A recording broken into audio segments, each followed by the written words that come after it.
Amon's adventure, chapter 19, is called Forensics. Okay, remember we left him, he had talked to his teacher. Teacher told him that Caiaphas was corrupted, and that kind of blew Amon's mind because he expected the high priest to be a high priest and to be holy, and he wasn't. Which just goes to show you that men are definitely full of sin, no matter what they do for a living.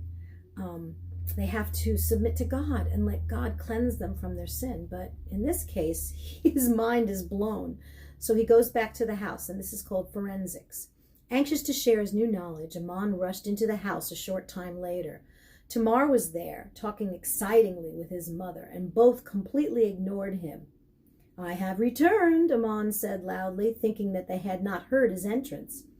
Tabitha turned to her son just long enough to say, "God be praised for your safe journey." Then she turned back to Tamar, and they continued their gossip in whispers. Amon walked over to the table, wondering why the women were not praying or teaching his younger brothers to meditate on the things of God. "What things do you speak of?" he asked. "Nothing you would be interested in," his mother said, then whispered even softer in Tamar's ear. Tamar giggled, and Amon thought he would die of curiosity. "Please," he said, "tell me what is this exciting thing that you talk about, which you ignore the Sabbath?" Tabitha and Tamar stopped and turned. "You will not like it," Tamar said. "I will not like it if you don't tell me," Amon replied.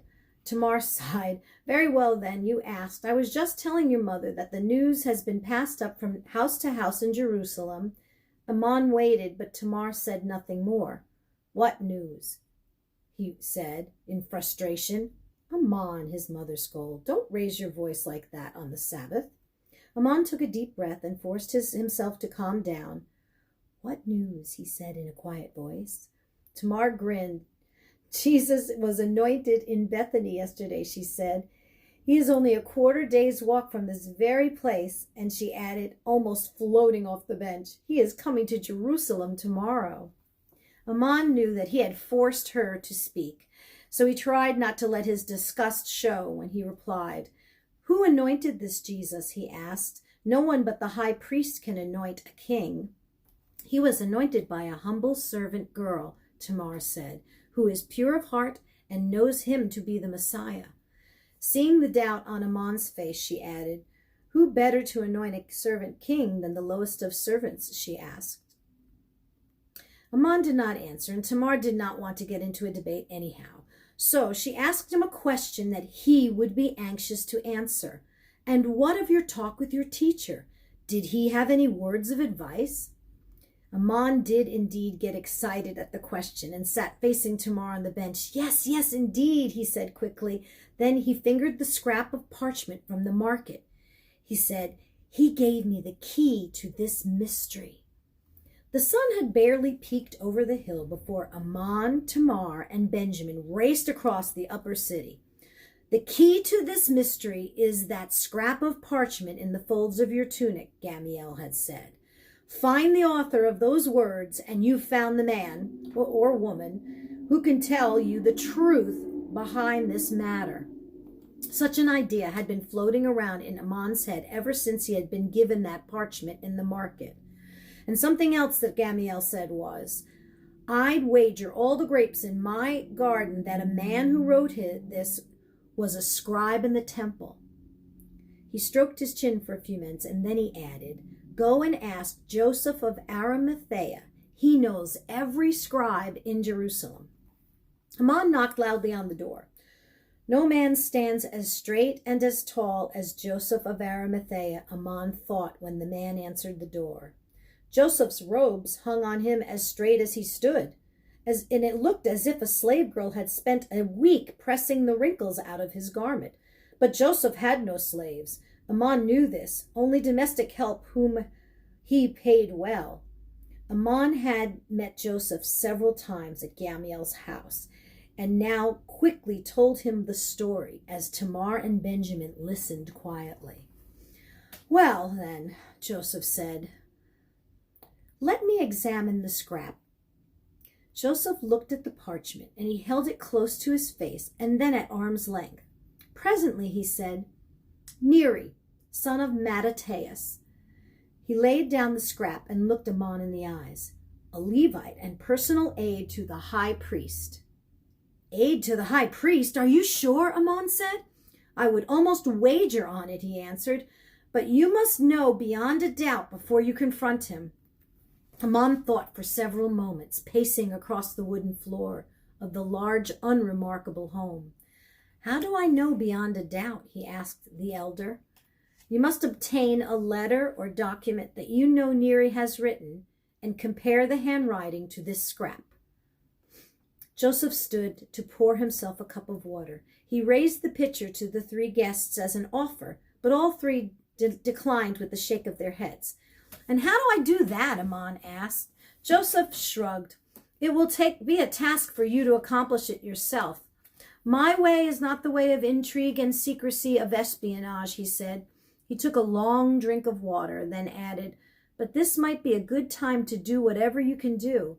Caiaphas will be busy making morning sacrifices for the priests. Neri will be recording each one. Amon's mind spun into action. Seconds later, he jumped up and headed to the door. Thank you, Master Joseph, he said as he pulled back the heavy door latch. I will repay your kindness when I can. No need, Amon heard Joseph say behind him, but he was already out the door with Tamar and Benjamin at his heels. Where are we going? Benjamin asked. Joseph's house sat at the base of the viaduct that ran to the temple. In answer to Benjamin's question, Amon now raced up one of the stairways to the top of the bridge. We will look for Neri? Tamar asked. Yes, and when we prove that he wrote the note to me, I will make him tell me what it means. And how will you do this? Tamar asked. Amon turned and grinned. I will tell him if he doesn't talk, I'll tie him up and make him listen to one of your stories about Jesus. Tamar laughed at Amon. Those stories may be your salvation, she said. They were crossing the bridge to the temple when they heard shouts of excitement below. Amon looked over the edge and saw hundreds of people pushing through the streets, heading toward the eastern wall of the city. What's going on? Benjamin asked as he hung over the rail of the bridge. I do not know, Amon said, but we don't have time to find out. The three friends reached the temple, and Amon left Tamar and Benjamin in the court of women, skipping the bath rituals. The court of Israel was filled with men, and Amon slid through the crowd, looking toward the large horned altar that sat directly in front of the temple itself. There he saw Caiaphas making the sacrifices of the priests, preparing them for their new week of work. Amon scanned the courtyard for several minutes, then stopped cold. Sitting at the base of the altar was the thin man with the crooked nose and big, dark eyebrows who had stared at Amon the day before Tamar arrived. He was sitting on a short wall that was on the side of the stairway leading to the altar, and he was writing on parchments. Each time the high priest would make a sacrifice, the thin man would make notations on the parchment. Amon assumed he was writing down the names of the priests and the type of sacrifices made. Could this be Neri? Amon wondered. The thin man finished filling out a sheet of parchment, and Amon watched him lay it on the ground by his side. There was a whole stack of such parchments, and Amon immediately formed a plan. He slowly worked his way to the other side of the stairway, behind the scribe's back. Men were everywhere watching the sacrifices, praying or talking in small groups. Every once in a while, a man would glance Amon's way and look at him curiously, but Amon would just bow his head and start praying, and whoever was watching him would lose interest. Amon figured this wasn't wrong to do since he was really praying each time, praying that whoever was watching him would look away. The high priest was nearing the end of his work, and Amon knew he must act quickly. He edged over to the scribe, keeping his eyes on the altar. He was only 2 steps away from the scribe's back and stopped to make sure that no one was watching. He carefully scanned the crowd and saw that all eyes were on the high priest, making the last of the sacrifices. Satisfied, Amon slowly bent at the waist and reached for the top parchment. Just before his fingers touched the document, he saw a movement out of the corner of his eye. There, atop the wall, stood a temple guard watching Amon.